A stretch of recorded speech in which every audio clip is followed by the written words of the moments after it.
Manchester کی مشہور سیاسی اور سماجی شخصیت سابق صدر north west P T I Asif but اور ان کی ٹیم کی جانب سے افطار ڈنر کا اہتمام کیا گیا۔ آصف بٹ کا کہنا تھا کہ عمران خان کی رہائی تک اپنی آواز بلند کرتے رہیں گے اور پرامن احتجاج کا سلسلہ جاری رہے گا۔ تقریب میں افطاری سے پہلے عمران خان کی صحت، تندرستی اور جلد رہائی کے لیے خصوصی دعا کی۔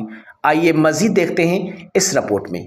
مانچسٹر کی مشہور سیاسی اور سماجی شخصیت سابقہ صدر north west P T I Asif but اور ان کی ٹیم کی جانب سے افطار ڈنر کا اہتمام۔ تقریب کا آغاز تلاوت قرآن پاک، نعت رسول مقبول اور پاکستان کے قومی ترانے سے کیا گیا۔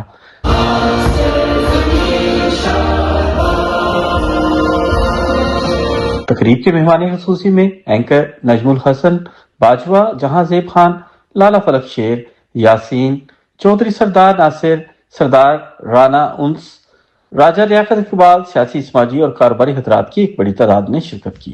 تقریب کی خاص بات پاکستان سے اپوزیشن لیڈر پنجاب اسمبلی سردار احمد خان بچر اور سینیٹر فیصل جوید کا خطاب تھا۔ آصف بٹ کا کہنا تھا کہ عمران خان کی رہائی تک اپنی آواز بلند کرتے رہیں گے اور پرامن احتجاج کا سلسلہ جاری رہے گا۔ تقریب میں افطاری سے پہلے عمران خان کی صحت، تندرستی اور جلد رہائی کے لیے خصوصی دعا کی گئی۔ مہمانوں کے لیے کھانے کا بہترین انتظام کیا گیا۔ صحافیوں اور دیگر سماجی شخصیات کی خدمات کو سراہتے ہوئے تعریفی اسناد اور ایوارڈ تقسیم کیے گئے۔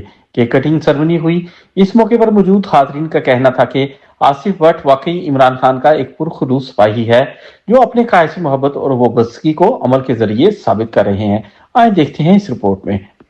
آصف بٹ صاحب کی قیادت میں جو پروگرام ہوا ہے، جو افطاری کا پروگرام تھا، ماشاءاللہ بہت زبردست گیدرنگ تھی۔ اور آج P T I north west کی پوری ٹیم نے آصف بٹ صاحب کی سربراہی میں قیدی 804 افطار ڈنر رکھا تھا۔ خان صاحب کے لیے رمضان کا مہینہ ہے، خان صاحب کے لیے دعا کی گئی اور پاکستان کے لیے دعا کی گئی۔ آج پاکستان تحریک انصاف نارتھ ویسٹ نے قیدی نمبر 804 افطار ڈنر کا اہتمام کیا۔ ہم نے مانچسٹر کی کمیونٹی کو، اوورسیز کمیونٹی کو اکٹھا کیا اور بتایا کہ ہمیں اپنے لیڈر عمران خان کے لیے دعا کرنی چاہیے۔ اور آج قیدی نمبر 804 کے نام کی افطاری کا یہاں پہ انتظام کیا گیا اور پورے یو کے سے لوگ جو تھے انہوں نے شمولیت کی۔ خان صاحب کے لیے دعائیں مانگی گئیں۔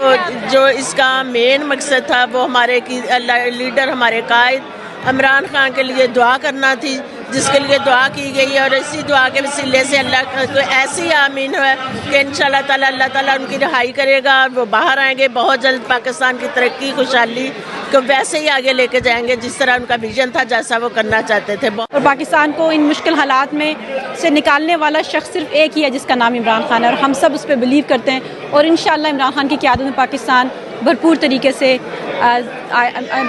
آگے بڑھے گا انشاءاللہ۔ جی، نارتھ ویسٹ کی ٹیم کی جانب سے مانچسٹر میں دعائیہ تقریب کا انعقاد کیا گیا، جس میں عمران خان کے لیے خصوصی طور پہ ان کی رہائی کے لیے، ان کی صحت کے لیے دعا کی گئی۔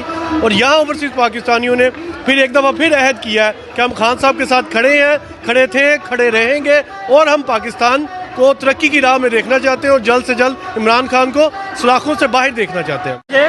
آج پی ٹی نارتھ ویسٹ کی ٹیم نے قیدی 804 کے نام کے اوپر افطار dinner specially Pakistan community centre میں رکھا ہوا تھا، جس میں بہت بڑی تعداد اوورسیز کمیونٹی کی یہاں موجود تھی اور سارے لوگ ایک ہی چیز پہ فکر مند تھے کہ ہمارے مرشد، ہمارے قائد عمران خان قیدی 804 کے ساتھ ظلم ہو رہا ہے اور رول آف لا بھی نہیں ہے، جسٹس بھی نہیں ہے، ان کے خلاف جتنے بھی مقدمات ہیں سارے بوگس ہیں۔ اور اس کے علاوہ بھی ہمارے پی ٹی آئی کی لیڈرشپ اور کارکنوں کے ساتھ بھی جبری طور پر فسادیت، بربریت ہو رہی ہے، وہ ظلم بند ہونا چاہیے۔ ہم بلوچستان کے واقعے کی مذمت کرتے ہیں کہ جو کچھ بھی ہوا وہ انتہائی زیادتی ہے۔ یہاں اوورسیز پاکستانیوں نے یہ بھی مطالبہ کیا ہے کہ ہم پاکستان میں رول آف لا چاہتے ہیں، امن چاہتے ہیں، دہشت گردی کا خاتمہ چاہتے ہیں، پاکستان میں روزگار چاہتے ہیں، پاکستان کی معیشت بہتر ہو۔ تو پاکستان کی معیشت اس وقت بہتر نہیں ہو سکتی تو عمران خان اور پاکستان کی معیشت، پاکستان لازم ملزوم ہے۔ جب تک خان صاحب کے ساتھ انصاف نہیں ہوتا اس وقت تک پاکستان میں کبھی ترقی نہیں ہو سکتی۔ ٹھیک ہے۔ عمران خان زندہ باد۔ رپورٹ میاں عامر علی،